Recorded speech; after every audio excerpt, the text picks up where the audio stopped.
네, 묵상 간증 샘이 열린 그날입니다. 젊은 시절 동대문 의류시장에서 도매업을 하던 저는 매일같이 쩐의 전쟁을 치르며 살았습니다. 교회를 다니면서도 하나님보다 돈을 우위에 두고 거짓 선지자와 더러운 귀신의 종노릇을 했습니다. 흥망성쇠를 거듭하는 과정에서 사업이 안 되면 기도원에 달려가 하나님의 능력으로 복을 내려달라고 빌었습니다. 그것이 하나님의 자녀가 받는 복인 줄 알았습니다. 그렇게 기복신앙으로 결혼의 목적이 무엇인지도 몰랐던 저는 혼외 자식을 낳은 남편과 갈등도 없이 이혼했습니다. 그 의지하던 사업장이 다 망해 사방이 막히고 나서야 말씀이 있는 예배 공동체에 속하게 되었습니다. 교회에서 양육을 받으면서 예수님을 인격적으로 만났고 구속사의 말씀을 들으며 저의 불신 결혼과 이혼의 죄, 물질과 자녀 우상을 회개했습니다. 그러다 4년 전에 큰아들이 병원에서 CT 촬영을 하기 위해 조영제를 투여받았다가 3시간 만에 돌연사하는 청천벽력 같은 사건이 찾아왔습니다. 하지만 하나님은 세상 사람들이 보기에 저주 같은 그 사건을 구원의 사건으로 바꿔주셨습니다. 그래서 그날에 비로소 죄와 더러움을 씻는 셈이 저와 저의 가정을 위하여 열렸습니다. 저는 아들이 저희 집안의 구원을 위해 사명을 다하고 간 것임을 말씀으로 깨닫고 갈등이 심했던 큰며느리와 화해하고 친자식처럼 여기게 되었습니다. 3분의 1을 불 가운데 던져 은같이 연단하시는 하나님의 계획 앞에 제가 할 수 있는 일이라곤 아무것도 없었습니다. 그저 주의 이름을 부르며 재앙 가운데 찾아오신 주님을 영접하는 일뿐이었습니다. 큰아들의 죽음이 헛된 것이 아니라 저희 가정의 구원을 위해 하나님이 하신 일임을 믿습니다. 아들이 제게 남기고 간 사명을 이어받아 남은 인생 며느리와 손주, 전 남편의 가정과 지인들의 구원을 위해 복음을 전하며 살겠습니다. 적용하기입니다. 사업장의 직원들과 어려움에 처한 지인들에게 저의 간증을 전하겠습니다. 대학생이 된 손주가 청년부 소그룹 모임에 잘 참여할 수 있도록 권면하겠습니다. 이 샘이 열린 그날은 다름이 아니라 정말 이렇게 사업장이 망하는 날, 또 이 큰아들이 돌연사하는 날, 그러니까 세상 사람들이 보기엔 저주 같은 그 사건을 구원의 사건으로 바꿔주셨다라는 게, 그러면 이게 십자가가 아니겠습니까? 십자가는요, 세상 사람들이 보기에는 저주의 상징이었습니다. 우리 인생에도요, 저주와 같은 일이 있는 그것이 오히려 십자가를 만날 수 있는 우리의 삶 가운데 이 정결하게 하는 셈이 열릴 수 있는 기회임을 기억해야 한다라는 것이에요. 그래서 그 사건들을 통해서 죄와 더러움을 씻어야 된다라는 것을 우리가 잊어서는 안 된다고 볼 수가 있습니다. 오늘은 이 스가랴 13장 1절부터 9절인데요. 어제 말씀도 그랬고 오늘 말씀도 그랬고요. 그날에라는 단어가 되게 많이 나옵니다. 이 그날이라는 것은요, 이 스가랴서가 예수님 오시기 거의 한 500년 전에 기록이 되었기 때문에요. 그날은 바로 예수님이 이 땅에 오시는 날, 예수님이 십자가에 못 박혀 죽으신 날이라고 볼 수가 있겠고요. 우리들로 말하자면 우리가 예수님을 만나던 날, 또 우리가 예수님의 다시 오심을 준비하는 날이라고 볼 수가 있겠죠. 그래서 1절에 그날의 죄와 더러움을 씻는 셈이 다윗의 족속과 예루살렘 주민을 위하여 열리리라 라고 말씀해 주고 있습니다. 이것이 바로 예수님의 십자가 아니겠습니까? 예수님이 십자가에서 죽으시는 그 날이 바로 죄와 더러움을 씻는 셈이 열리는 날이다 라고 이렇게 말씀해 주고 있습니다. 우리가요, 세상에서 비참하게 살 수밖에 없는 것은요, 바로 우리의 양심이 병들어 죽어 있기 때문에, 더 쉽게 말씀드리면요, 우리들의 죄와 더러움이 씻김 받을 곳이 없기 때문에 우리들의 인생이 힘들다고 볼 수가 있습니다. 그러나 예수 그리스도의 보혈로 이제는 씻김이 가능하다라고 말씀해주고 있습니다. 그런데요, 이 죄와 더러움을 씻는 셈은요, 주로 우리에게는요, 망하는 사건을 만나야, 사방이 막혀야 열리게 된다라는 것을 기억해야 합니다. 왜냐면요, 인간은 비빌 언덕이 있으면요, 그것을 의지하느라 예수 그리스도의 십자가를 붙들 생각을 하지 못하기 때문입니다. 그렇기에 그 저주 같은 사건을 가지고 우리가 주님께 나아간다면요, 이 죄와 더러움이 씻김 받는 샘이 열린다라고 할 수가 있어요. 그렇게 되면 어떻게 됩니까? 묵상간증에 나와 있는 것처럼 나를 힘들게 한 사람들이 나의 구원을 위해 수고한 사람들로 깨닫게 되어지는 일들이 가능해진다라는 것이죠. 더 쉽게 말씀드리면요, 내 안에 있는 죄와 더러움을 발견하게 되어진다면 우리가 사람들을 대하는 태도가 달라질 수밖에 없음을 기억해야 합니다. 그래서 1절에 대한 적용 질문으로는요, 예수 그리스도의 보혈로 씻겨야 할 병든 양심은 무엇입니까? 나에게 있어서 사방이 막히고 망한 것과 같은 사건은 무엇입니까? 그것을 예수님께서 구원의 사건으로 바꾸어 주실 것을 믿습니까? 2절에요.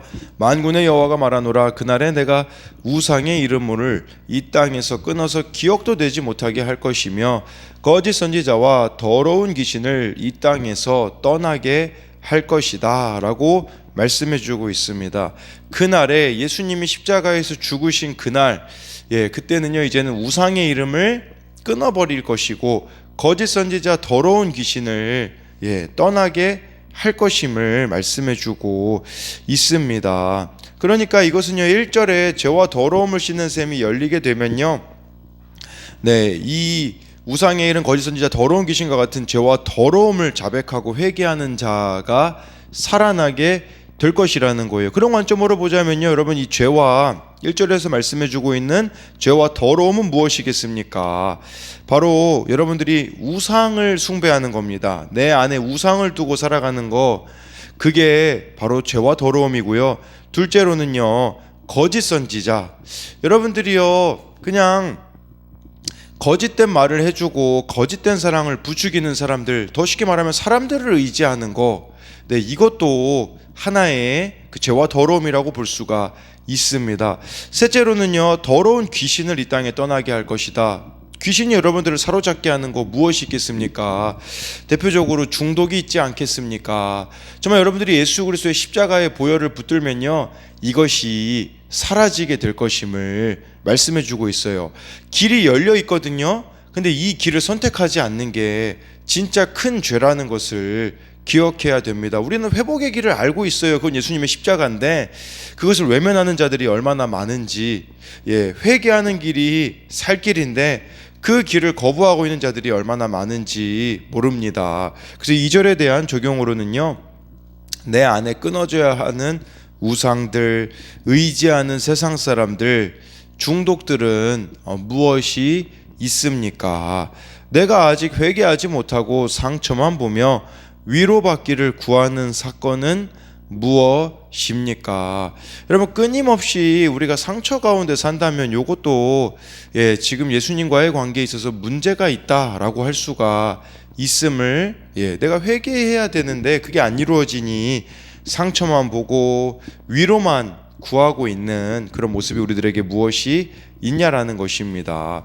3절에요. 사람이 아직도 예언할 것 같으면 그 낳은 부모가 그에게 이르기를 내가 여호와의 이름을 빙자하여 거짓말을 하니 살지 못하리라 하고 낳은 부모가 그가 예언할 때에 칼로 그를 찌르리라 라고 말씀해 주고 있어요.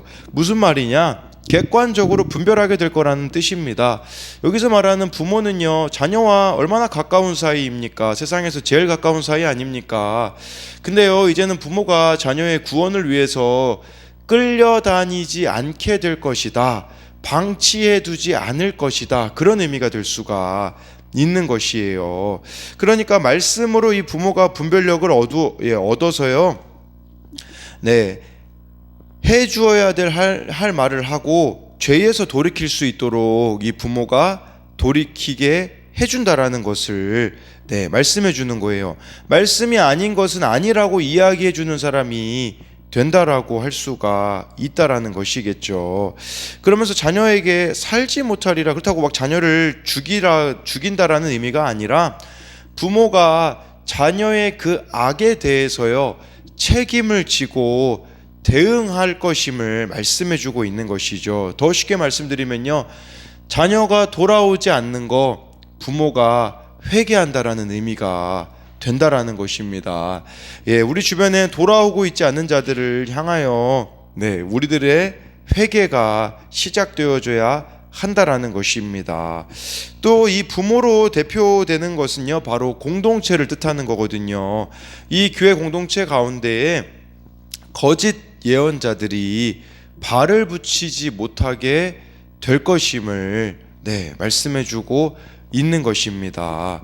그래서 이 3절에 대한 적용 질문으로는요, 말씀을 통해 분별력을 얻어 환경과 상황과 사람들을 해석하고 있습니까? 부모로서, 영적 부모로서 먼저 회개하고 있습니까? 영적 부모라는 것은 우리가 공동체 가운데에 정말 우리들의 모습을 보고 있는 자들이 있기에 우리 각자가 다 영적 부모로서 회개해야 되는 것들이 있다면 무엇이 있는지를 봐야 합니다. 그 다음에요, 4절에요. 그날의 선지자들이 예언할 때에 그 환상을 갖기 부끄러워할 것이며 사람을 속이려고 털옷도 입지 아니할 것이며 라고 말씀해주고 있습니다. 여기서 말하는 선지자들은요, 거짓 선지자들이에요. 거짓 선지자들이요, 거짓 환상을 각자 본 것을요 부끄러워 할 것이다 라고 이렇게 말씀해주고 있어요. 그리고요, 사람을 속이려고 털옷도 입지 않는데요, 이 털옷 입지 않는다라는 것은요, 내가 선지자라는 것을 이렇게 거짓으로 드러내기 위해서 포장하고 있었던 털옷과 같은 것을 입었거든요. 근데 이제 털옷을 입지 않는다라는 것은요, 바로 자신을 가리려고 입고 있었던 털옷들을 버리게 될 거라는 겁니다. 여러분, 우리도 얼마나 많은 털옷들을 입고 있습니까? 나의 수치, 나의 부끄러움을 가리려고 마치 아담과 하와가 죄를 범한 후에요, 그 자신들이 만들어 놓은 그 옷을 입지 않았습니까? 무화과 나무 잎으로. 그런데 그 나를 가리고 있는, 포장하고 있는 털옷 벗어야 된다라는, 예수님의 십자가를 만나게 되면요, 나를 포장하고 있는 것들 다 버리게 된다라는 것입니다. 그래서 이것에 대한 적용은요, 내가 벗어야 하는, 나를 포장하고 있는 털옷은 무엇입니까? 5절에요, 말하기를 나는 선지자가 아니요 나는 농부라 내가 어려서부터 사람의 종이 되었노라 할 것이요. 이 말씀 어디서 많이 본 것 같지 않습니까? 아모스 7장 14절에서요, 아모스 선지자가 자기를 묘사할 때 쓴 표현을 반대로 쓴 겁니다. 아모스가 아마샤에게 대답하여 이르되 나는 선지자가 아니며 선지자의 아들도 아니라 나는 목자요 뽕나무를 재배하는 자로서. 아모스가 선지자였어요. 그러나 아모스가 자신을 목자고 뽕나무를 재배하는 자라고 이렇게 소개를 했던 것이죠. 근데 이 말씀을 반대로 이제 거짓 선지자들은 어떻게 했냐면요, 나는 선지자가 아니라 원래 농부였었다. 그래서 어려서부터 하던 그 일들로 돌아가겠다. 우리로 말하자면요, 거짓된 삶을 청산하겠다라는 것이라고 볼 수가 있어요. 거짓으로 예언하고 거짓으로 사람들을 선동했던 그 악한 일들을 이제는 내려놓겠다라고 하는 것이 아니겠습니까? 또 농부로 돌아가겠다라는 게 무슨 말이겠습니까? 이제는요, 거짓 야망에 사로잡힌 그 삶을 내려놓겠다라는 거예요. 평범한 일상으로 돌아가겠다라는 게, 농부로 돌아가겠다라는 게 아니겠습니까? 우리에게도 필요한 게 이거이십니다. 우리는 하나님의 일을 한다고 하면 뭔가 대단한 것을 생각하지만요, 농부가 되는 겁니다. 사람의 종이 되는 겁니다. 더 쉽게 말씀드리면 평범한 일상의 자리 가운데에 살아가는 것임을 말하는 것이라고 볼 수가 있습니다. 6절에요, 어떤 사람이 그에게 묻기를 내 두 팔 사이에 있는 상처는 어찌 됨이냐 하면 대답하기를 이는 나의 친구의 집에서 받은 상처라 하리라. 여러분, 그 엘리야라는 선지자가 구약 성경에 보면 나오거든요. 엘리야와 바알 선지자 그 450명이 이렇게 싸우지 않습니까? 막 엘리야가요, 제단에다 물 부어 놓고서는 야, 여기 제단에 불 붙게 하는 신이 진짜 신이다. 그때 막 바알 이 선지자들이요, 거짓 선지자들이 이 불이 안 붙으니까요, 나중에는 자해를 해요. 자해. 자기 몸에다가 상처를 내거든요. 여기 6절에 나와 있는 내 두 팔 사이에 있는 상처라는 것은요, 거짓 신을 섬길 때 낸 상처입니다. 근데 이제 그거를 부끄럽게 여겨가지고요, 대답을요, 나 친구 집에서 이거 상처 받은 거야 라고 말하게 될 것이다 라는 것이거든요. 그러니까 이것은 거짓 예언자임을 알려주는 표시인데, 이제는 부끄러움을 부끄러움으로 여길 수 있게 되어진다라는 뜻이겠죠. 네, 저는 이 말씀이 그런 의미로 보게 되어지더라고요. 요새 우리나라의 청년들만 해도요, 자해하는 사람들 너무 많습니다. 자기 손목을요 칼로 긋습니다. 저는 이 말씀을 보면서요, 정말 예수 그리스도의 십자가를 만나면 자해가 끊어지고 자살 충동이 끊어지게 된다라는 의미로 보게 되더라고요. 더 구체적으로 말씀드리자면 스스로를 해치는 모든 시도들이 끊어지게 될 것임을 말씀해 주는 것이라고 볼 수가 있습니다. 그래서 6절에 대한 적용은요, 나를 스스로 해치고 가두고 있는 것들은 무엇이 있습니까? 영적 분별력의 부족으로 가정과 공동체에서 각종 거짓이 통하고 있지는 않습니까?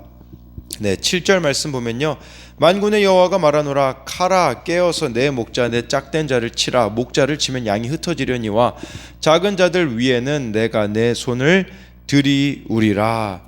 네, 여호와께서 칼을 향해 목자를 치라고 하시는 것은요, 목자가 당하는 이 칼, 죽음이요, 하나님의 뜻 가운데 이루어짐을 말씀해 주고 있는 것입니다. 여러분, 이것은요, 마태복음 26장 31절에요 마태가 이 말씀을 인용합니다. 그때에 예수께서 제자들에게 이르시되 오늘 밤에 너희가 다 나를 버리리라 기록된 바 내가 목자를 치리니 양의 떼가 흩어지리라 하였느니라. 여기 나와 있는 기록된 바가 바로 이 스가랴 13장 7절을 말씀해 주고 있는데, 이 목자가 침당한 것은 바로 예수님의 죽음을 가리키는 것이라고 볼 수가 있는 것입니다. 여러분, 구원을 위하여서 우리도 죽어져야 되는 것이 있다라는 것이에요. 근데 이 칼과 같이 고난의 칼이 우리들에게 들이올 때가 있다라는 것입니다. 그러나 그것도 하나님의 뜻임을 기억해야 된다라는 것이겠죠. 그래서 이것에 대한 적용 질문으로는요, 구원을 위한 고난의 칼이 내게는 무엇이 있습니까? 이 구원을 위한 고난의 칼을요, 아주 쉽게 말씀드리자면 자기를 부인하고 십자가 지는 그것을 말하는 것이 아니겠습니까? 그래서 우리가 구원을 위해서 견뎌내야 되는 고난의 칼이 여러분들에게는 무엇이 있습니까? 8절 9절 보면요, 여호와가 말하노라, 이 온 땅에서 3분의 1은 멸망하고 3분의 1은 거기 남으리니 9절에 내가 그 3분의 1을 불 가운데 던져 은같이 연단하며 금같이 시험할 것이라.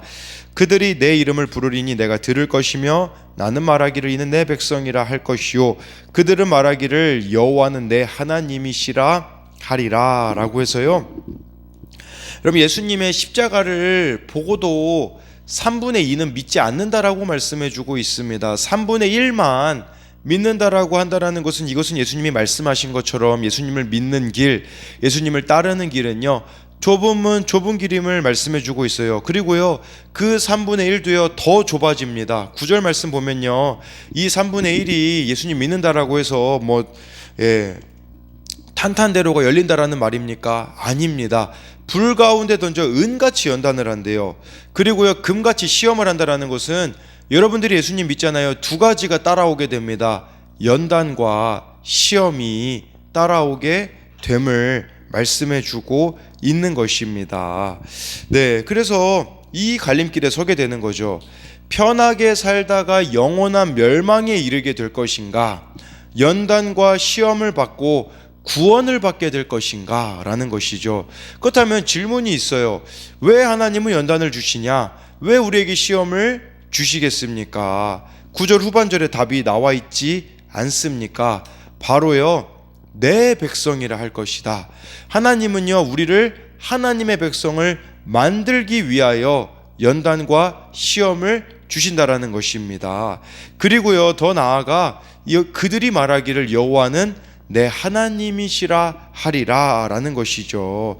하나님이 나의 하나님이 되기 위하여서 연단과 시험은 필수 과정이다 라고 우리들에게 말씀해 주는 것이 아니겠습니까?